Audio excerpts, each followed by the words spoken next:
Football's making an astronomical fortune. Some would say unfair. I definitely would when I'm forced to eat my own toenails for supper and find the biggest wage that was ever rejected. Arsenal, Alex Oxlade-Chamberlain, 180,000. Imagine being 24 years old and actually being in the position to reject a contract worth £180,000 a week. Oh yeah, and at the end of a long 4-hour working day, you return home to a female pop star cooking you a plate of spuds. Yes, Alex Oxlade-Chamberlain has pretty much won at life. It was a bit of a smack in the face to Arsenal though. Seeing a kid they took in from the League One wilderness just 6 years earlier, a fella they nurtured, took care of, sacrificed the likes of Kieran Gibbs for, and after all that he turns down a contract, choosing to take a 60 grand a week pay cut to link up at a Liverpool side who finished just 1 point above the Gunners in May. Arsenal fans were probably gobsmacked, offering an attacking player wages of £180,000 a week, with almost 200 games for the club and less than 10 league goals to show for it, and he turns that down?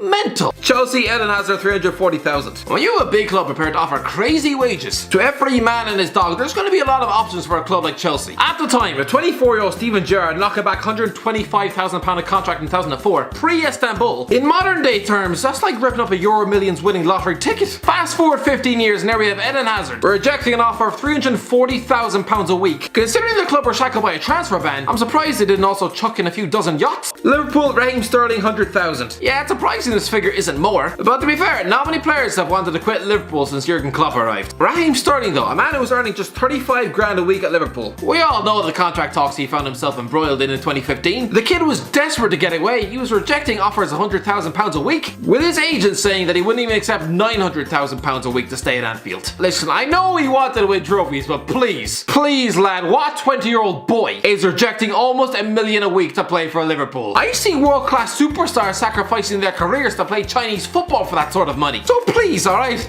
Enough of that complete and utter horse bollocks. Man City Kaka, 500,000. Yep, here's the big one. Listen, Man City have had big wage offers knocked back in the past, especially the days when they were new money and yet still had a squad littered with the likes of Benjani and Talban Haim. This one though, this was a simple case of Man City trying to run before they could walk. This was the new ownership's first proper transfer window. January 2009, despite having lost 12 games before Christmas, despite having just come off the back of an FA Cup third round exit at home to Nottingham Forest, despite boasting a squad with Wayne Bridge at left back, here they were making a play for Ballon d'Or winner Kaka. Fair play, I admire the ambition, but it's a bit like a three-legged cat trying to match with Jessica Alba on Tinder. At the time, City had offered AC Milan a world record £91 million with a weekly wage of £500,000 a week. In 2009, absolutely mental. To put it in context, at the time, the likes of Cristiano Ronaldo, the biggest name in world football, he was only on £120,000 a week. A Europa League team offering wages of £500,000 a week. 11 years ago, thank Christ this move didn't happen. It would have completely broken the fabrics of football. And also, fair play to Kaka, alright?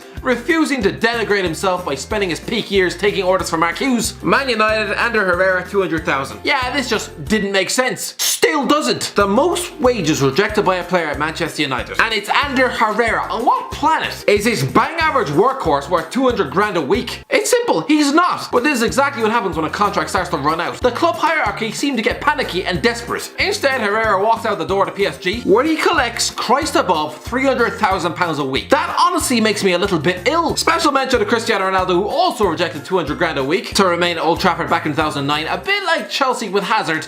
I think we all knew the lure of Real Madrid was a bit too much. Tottenham, Gareth Bale, 150,000. Okay, yes, we all know Christian Eriksen spent the last year rejecting wage offers of £150,000 a week at Spurs. But I'm going to go back to May 2013 when Gareth Bale did the exact same thing. At the time, Spurs had just finished 5th in the league and were desperately trying to convince a Real Madrid-bound superstar to stick it out in the Europa League. How the tables had turned, whereas 4 years earlier, they were looking to dump him on the doorsteps of championship clubs for £3 million.